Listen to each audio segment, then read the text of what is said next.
Então minha alma canta a ti, Senhor.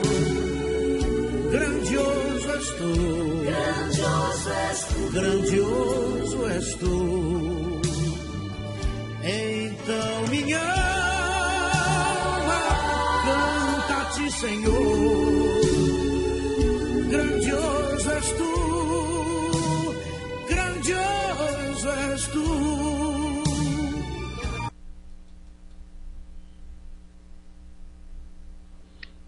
Olá, meus irmãos internautas, vos saúdo com a paz gloriosa de nosso Senhor Jesus Cristo.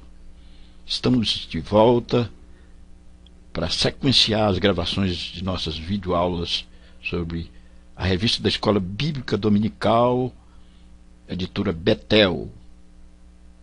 Está feita a temática, a música e a adoração. Lição 3, direcionada para o dia 16 de outubro de 2016. Devo lembrar-lhes que nós temos um blog, Net Dominical, que estará com a sua URL sempre na descrição dos vídeos, e é um blog exclusivamente dedicado à Escola Bíblica Dominical. Aqui, ó, Escola Dominical jonias.blogspot.com.br. Mas esse link estará sempre na descrição dos vídeos para você acessar a Escola Dominical através da internet. Aqui, por exemplo, nesse momento, nesse horário de sábado, que estou fazendo a gravação aí cedinho, nós já temos aqui 26 pessoas online, dentre as quais 18 no Brasil e 8 nos Estados Unidos. Nós temos pessoas de todos os lugares do mundo acessando nosso blog e em busca das lições. Nós postamos as lições pelo menos uma semana ou até 2 semanas antes. E você que não pode comprar a revista, você pode acessar aqui e estudar a revista. Bem como os vídeos comentados. Nós postamos sempre pelo menos uma semana antes. E temos aqui, ó, por exemplo, nos menus, para satisfazer a realidade sua, ó, opção de revista conforme sua realidade. Então, o que significa isso? Significa revista de graça para você estudar, e subsídios e enriquecimento, comentários em vídeo, por exemplo, Central Gospel. Se você é da Central Gospel, pode acessar aqui. Revista editora Betel. Clica aqui, você tem a revista eletrônica para você estudar com antecedência. E também aqui, ó, CPAD, você tem a revista Central Gospel, vídeo comentado aqui, ó, lição Betel. Nós comentamos esses vídeos que gravamos, todos vão estar aqui. Vídeos CPAD e assim por diante. Nós temos sempre os vídeos e as lições com antecedência aqui postados no blog. Então, você pode acessar Net Dominical na descrição do vídeo e ficar por dentro das lições. Às vezes, muitos podem comprar a revista, né? Mas tem pessoas que não têm condições, às vezes moram distantes. Nós temos 5.570 municípios neste Brasil afora, e tem pessoas que moram muito distante. E lá você pode acessar a revista através do blog Net Dominical, Pastor Jonias. Pois bem, vamos dar sequência aqui à nossa lição. A música e a adoração. O texto áureo: em ti me alegrarei e saltarei de prazer. Cantarei louvores ao teu nome, ó Altíssimo. Esse é o Salmo 9, versículo 2. Verdade aplicada, a música é um dos canais mais utilizados na adoração, portanto, deve ser cuidadosamente observada. Objetivo da lição: avaliar a forma como tem sido tratada a música na adoração, observar os abusos musicais que têm se proliferado na igreja, incentivar a busca de uma música de qualidade. Textos de referência: Salmos 101, versículos de 1 a 4 e 7.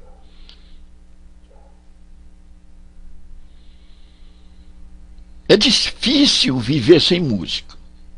Ela faz parte do humano. Alguns filósofos trabalham com a ideia de que a música é a parte sagrada, divina do homem.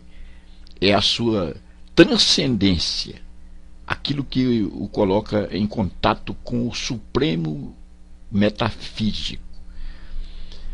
Desde os tempos mais primitivos, mais remotos, a música faz parte sempre da liturgia dos cultos às divindades. Sem música é praticamente impossível se desenvolver a liturgia dos cultos, quer seja para as divindades diversas ou seja para o Deus que nós servimos. A música, ela é um ponto de equilíbrio. E nessa lição nós vamos ver a música como uma forma de verdadeira adoração. E pode ser que você cante uma música ou toque e não adore. Não se surpreenda ao longo dessa lição. Então vamos agora entender este mistério.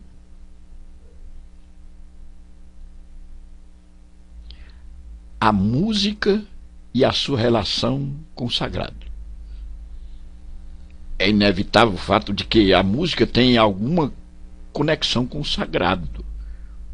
O problema é quando, conscientes deste poder, usamos a música para manipular sentimentos e emoções. Veja bem que na própria conceituação de música, música é a arte de se manifestar os diversos afetos da alma mediante o som. Então, as emoções e os sentimentos poderão ser manipulados e, ao invés de adorarmos, estaremos exteriorizando o nosso ego. Ela deve ser encarada com seriedade e compromisso, pois sua aproximação com o sagrado não deve ser violada ou deturpada. Isso aqui está nos remetendo ao entendimento de que precisamos nos comportar dentro dos parâmetros de uma postura que agrade a Deus, não que agrade aqueles que estão à nossa volta ou a nós próprios. Quer entender esse mistério? Vem comigo. A presença da música no culto. A música está presente em todos os cultos de todas as religiões da terra, desde os mais remotos tempos. No culto cristão, ela assume espaço até mais que a palavra. A palavra abre a porta do louvor. Nos nossos cultos, nas liturgias dos nossos cultos, às vezes a música assume o primeiro lugar, o que não deveria. Porque, segundo o comentarista, um culto sem a palavra não é culto. Por quê? Porque é a palavra que deve assumir o primeiro lugar. A palavra abre a porta do louvor. Pode ser que estejamos louvando, pode ser que estejamos tocando e não estamos adorando a Deus. É a palavra de Deus que abre as portas do louvor. Então a palavra de Deus deve assumir a primazia, a palavra de Deus deve assumir o primeiro lugar, a palavra pregada deve ser priorizada nos nossos cultos, nas liturgias de nossos cultos. Mas a presença da música nas mais diversas religiões, no hinduísmo, shintoísmo, islamismo, budismo, cristianismo, todas as religiões da Terra cultivam a música. O espiritismo não abre uma sessão sem que primeiro cante uma melodia apropriada, chamados pontos marcados, que são pontos em que os espíritos se manifestam através de pontos marcados ou pontos riscados, que são, no caso, a música ou outras coisas mais, mas principalmente a música. A música como testemunho. Uma das muitas formas de testemunhar é através da música.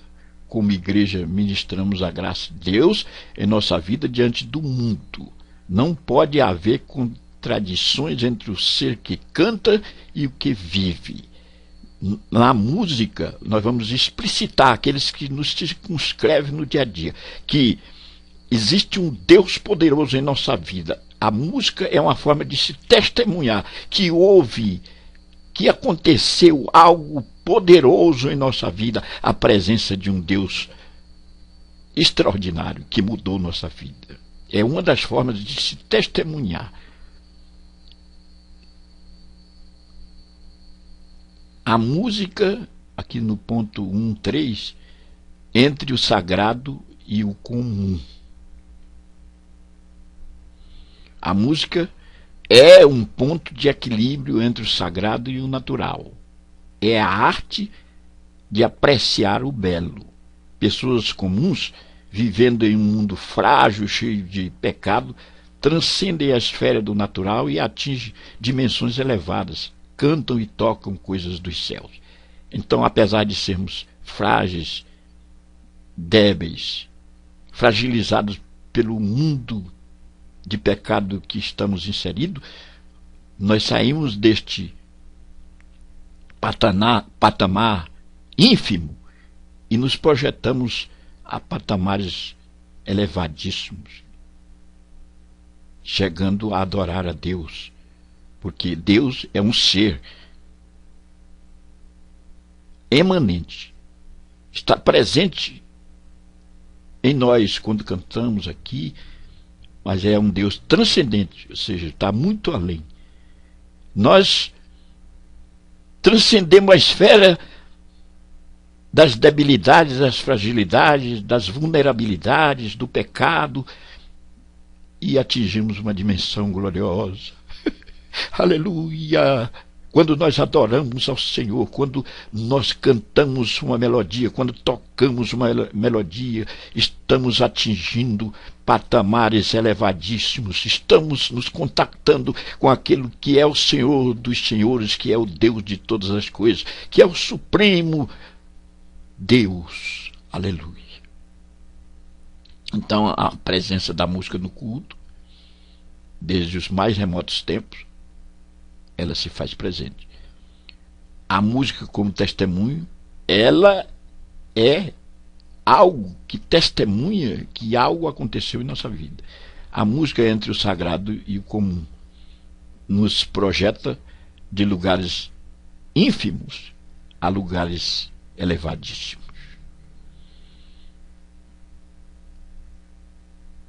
No ponto 2, ou seja, na segunda parte, o problema dos estilos musicais. Alguém diz que não existe um acorde divino e o outro profano. A música é música. Veja bem, se nós tocarmos uma melodia de Elvis Presley e tocarmos uma melodia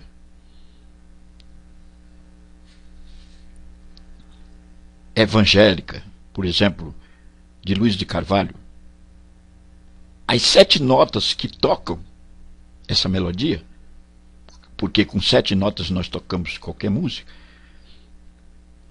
são as mesmas, na verdade. O problema não está no acorde, mas na pessoa que existe por trás dele. O ser humano é um ser caído, e como esse ser é eminentemente social, o pecado se projeta em suas ações em seu meio. Então, como frágeis que somos, pecadores, somos seres sociais, já disse Sócrates, o homem é um ser social que não pode viver fora da polis. Então nós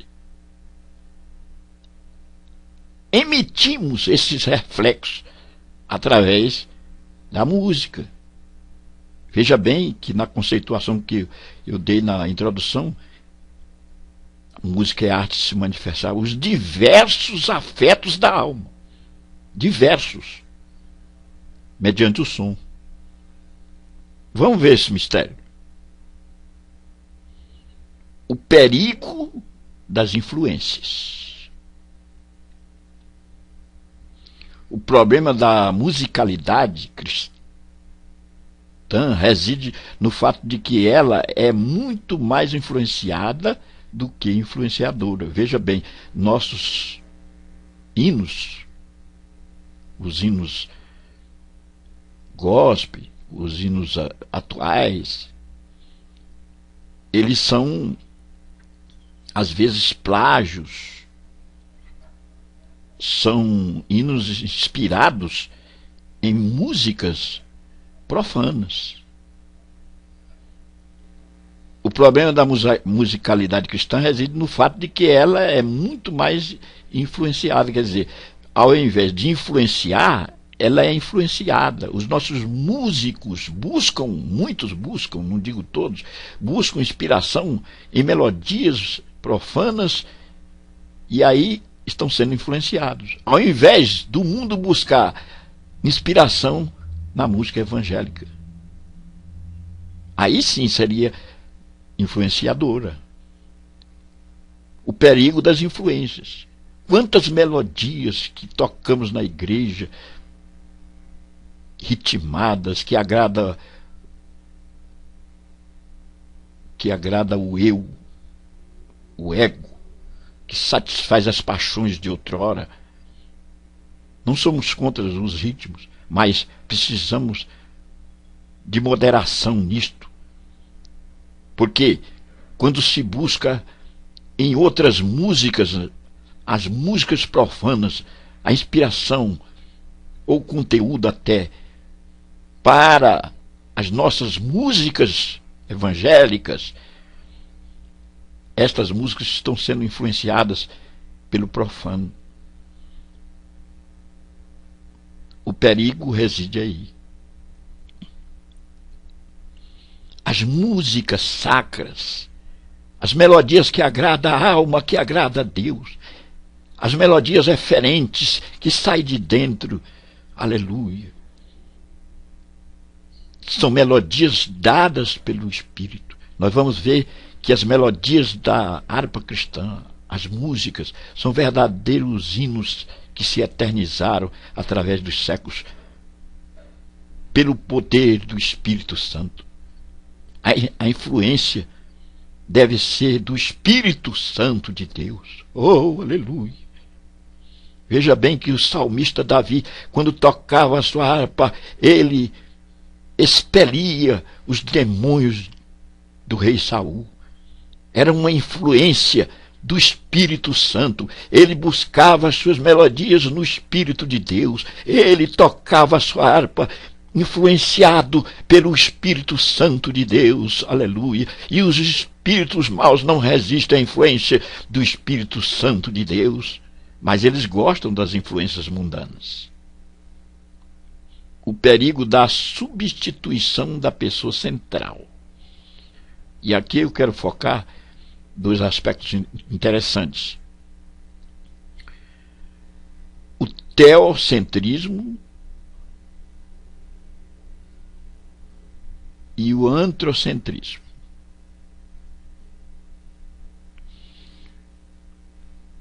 O que é isso?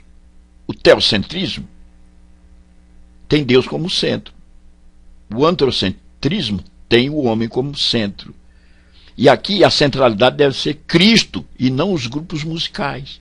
A verdadeira adoração através da música é teocêntrica e não antrocêntrica.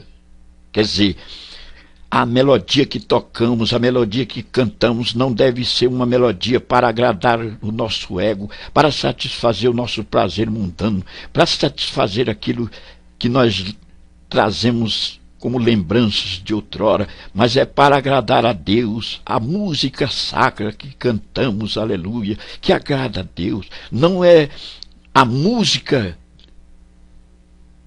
do embalo satânico de outrora, mas é a verdadeira música que agrada a Deus, aleluia. Não podemos tirar Deus do centro para agradar os ouvidos mundanos. O perigo da substituição da pessoa central. Jesus Cristo é o centro. Ele deve ser focado em nossas melodias. Os escritores sacros precisam entender este mistério, que o centro é Jesus Cristo, que o centro é o nosso Deus. Então as músicas devem ser objetivadas a Ele. O perigo de se escandalizar o Evangelho. Músicas existem que são verdadeiros escândalos. A performance de músicas desvairadas escandalizam mais do que qualquer coisa. O comentarista nos orienta a não escandalizarmos aqueles que estão à nossa volta. Veja o que diz Jesus em Lucas 17:1. Ali está escrito que não se pode evitar os escândalos, mas ai de quem por ele vem os escândalos. Escandalizar com ritmos, com embalos similares aos mundanos, aqueles que estão adorando a Deus com inteireza de coração, é algo muito sério. As músicas desvairadas escandalizam mais do que qualquer coisa, meu irmão. Precisamos ter moderação nisso, entender que as músicas desvairadas, inspiradas nas músicas mundanas, não edificam, não traz a verdadeira adoração. Pode ser que cantemos essas músicas, que toquemos essas músicas e que não estamos adorando a Deus e simplesmente escandalizando. Então, nesse ponto, o comentarista nos remete à compreensão, a ficarmos atentos ao perigo das influências. As músicas evangélicas precisam influenciar e não serem influenciadas. O perigo da substituição da pessoa central, quer dizer, o alvo, o foco deve ser Deus, Jesus Cristo. O perigo de se escandalizar o Evangelho, introduzindo no nosso recinto, na liturgia dos nossos cultos, uma música ou músicas desvairadas, inspiradas nas músicas mundanas. A beleza da harpa cristã. O nosso inário, a harpa cristã, traz uma história. Não que a harpa cristã seja o único modelo ideal de música, mas a história que baseia naquelas músicas é digna de nota e respeito. A harpa cristã, para nós das Assembleias de Deus, possui grande apreço e significado. Ela é um lembrete musical das nossas origens. Veja Provérbios 22, 28, aqui em Provérbios 22, 28 diz que não devemos remover os limites, as origens, as nossas origens postas pelos nossos antepassados. A harpa cristã é um legado. As músicas da harpa cristã ficaram eternizadas e muitas igrejas cantam essas melodias. São músicas inspiradas. A harpa cristã se tornou um inário histórico, uma beleza indizível. Os poetas simples buscavam inspiração em Deus, na natureza, e conseguiram fazer músicas que jamais são superadas. Vamos ver a teologia dos hinos da harpa.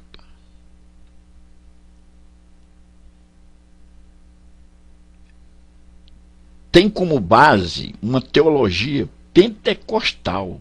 Os hinos vão discorrer sobre o poder do Espírito Santo, o sangue de Jesus. Veja bem. O sangue de Jesus me lavou, me lavou. O sangue de Jesus me lavou, me lavou. Alegre cantarei louvores ao meu Rei, ao meu Senhor Jesus que me salvou. Veja bem, isso aqui é o hino 60.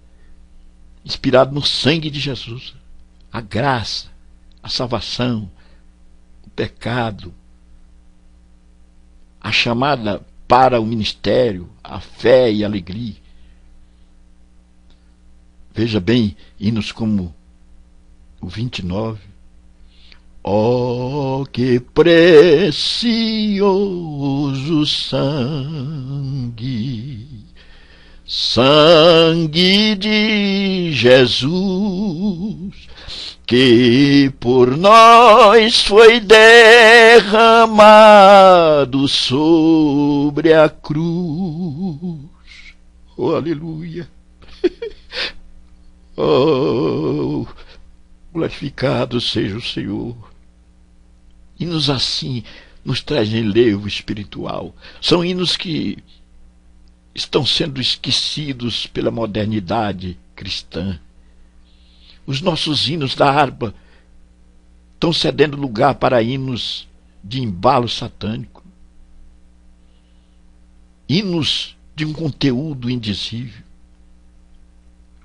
hinos insubstituíveis estão dando lugar para hinos profanos, hinos não sacros. Os autores dos hinos da harpa.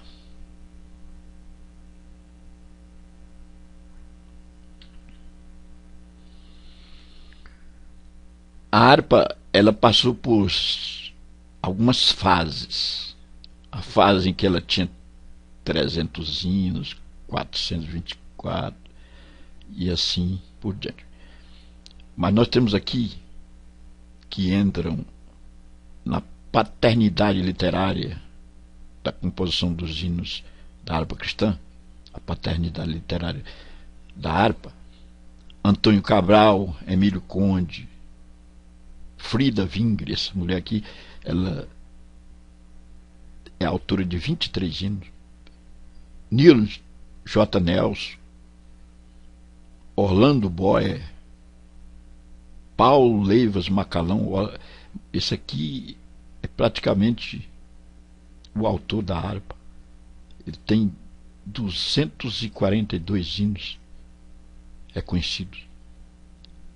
Samuel Nistron, Então, esses são os autores dos hinos da harpa. Agora, o que impressiona nesses homens? Porque os hinos da harpa são hinos que tocam no mais íntimo da alma. São hinos impulsionados pelo poder do Espírito Santo. O Espírito Santo usou esses vasos, Antônio Cabral, Emílio Conde, Frida Vingre, Neil J. Nelson, Orlando Boyer, Paulo Leves Macalão, que escreveu hinos com uma realidade pertinente. Samuel Nistro, foram vasos de Deus. Eles não estavam a serviço da observação das músicas mundanas para tirar proveito delas, não. Eles não importaram coisas perniciosas, coisas das músicas mundanas, mas importaram do Espírito Santo de Deus, coisas que nos alegram o coração, coisas que enchem a nossa alma, aleluia. Quando cantamos hinos como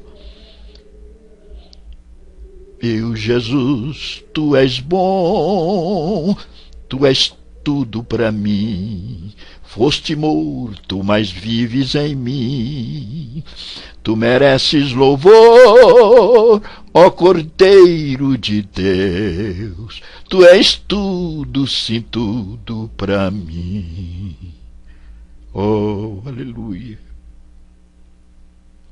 Hinos assim ficaram na história e nos trazem alívio espiritual. A palavra-chave, a simplicidade cativante da harpa.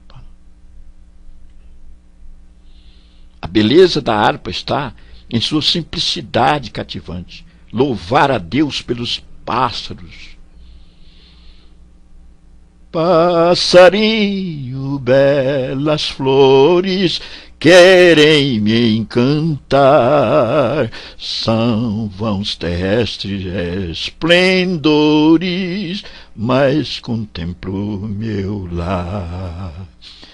Pela chuva, Deus prometeu com certeza, chuva de graça mandar. Ele nos tem prometido ricas bênçãos sem par, chuva de graça, chuvas pedimos, Senhor, manda-nos chuvas constante, chuva do Consolador. Aleluia. Oh, glória a Deus, como eu queria chuva, chuva do Espírito Santo, chuva é símbolo do Espírito Santo, água é símbolo do Espírito Santo. Os autores buscaram no Espírito Santo a inspiração para nos trazer o enlevo espiritual. Aleluia!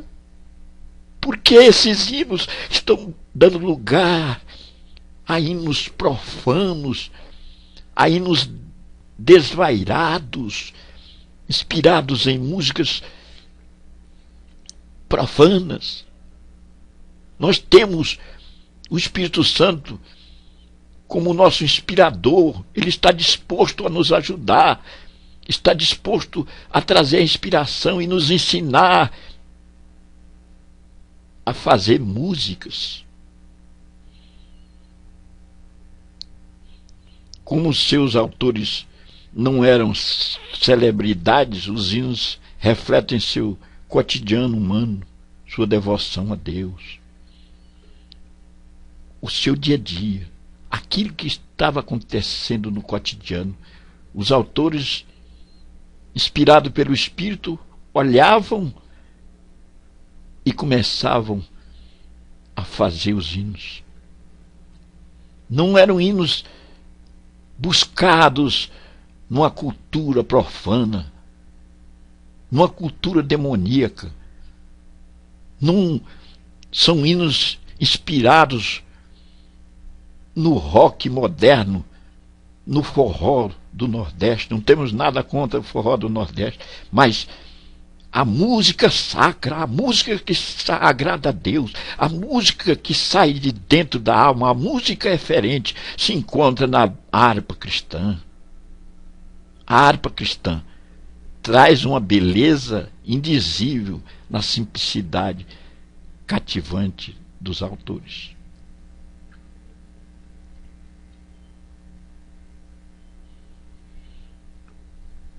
Meus irmãos internautas, somos chamados para testemunhar o mistério da graça, e a música é uma grande aliada nesse abençoado processo. Que não venhamos destruir as pontes que a música cria entre nós e os outros, e entre nós e Deus. Que possamos louvar ao Senhor com toda a verdade que há em nós. Lembrando, na melodia, na música, precisamos focar. Deus, Ele é o centro. Aprendemos nessa lição que não cantamos, não tocamos para agradar o nosso ego, para agradar a nós ou aqueles que estão nos ladeando, mas é para agradar a Deus. O foco é Deus. Se não focarmos em Deus quando cantamos e tocamos, então tiramos Deus do centro e não estamos adorando a Ele. Que Deus nos abençoe.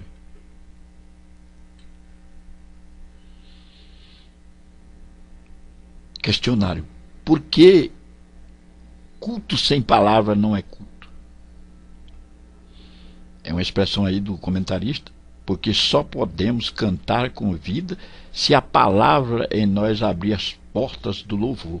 E aí nós temos 1 Coríntios 14, 26. Quiser ler? Qual é uma das melhores formas de se testemunhar? Aprendemos a música, Efésios 5 e 19. Tem o respaldo bíblico. 3. Por que não precisamos copiar as manias mundanas? E eu falei, porque temos a criatividade e a arte que o Espírito Santo está disposto a nos ensinar. O Espírito Santo tem coisa melhor para nós do que buscarmos um plágio nas músicas profanas. O 4. O que Jesus afirma em Lucas 17 e 1? É impossível que não venham escândalos, mas ai daqueles por quem vierem. Lucas 17, 1. O que é a harpa cristã? Ela é uma lembrança musical das nossas origens. E aí tem a confirmação em Provérbios 22 e 28. Não remover as demarcações, as origens feitas pelos nossos antepassados. Que Deus nos abençoe. Canta-te, Senhor, grandioso és tu, grandioso és tu, grandioso és tu. Então minha alma canta-te, Senhor,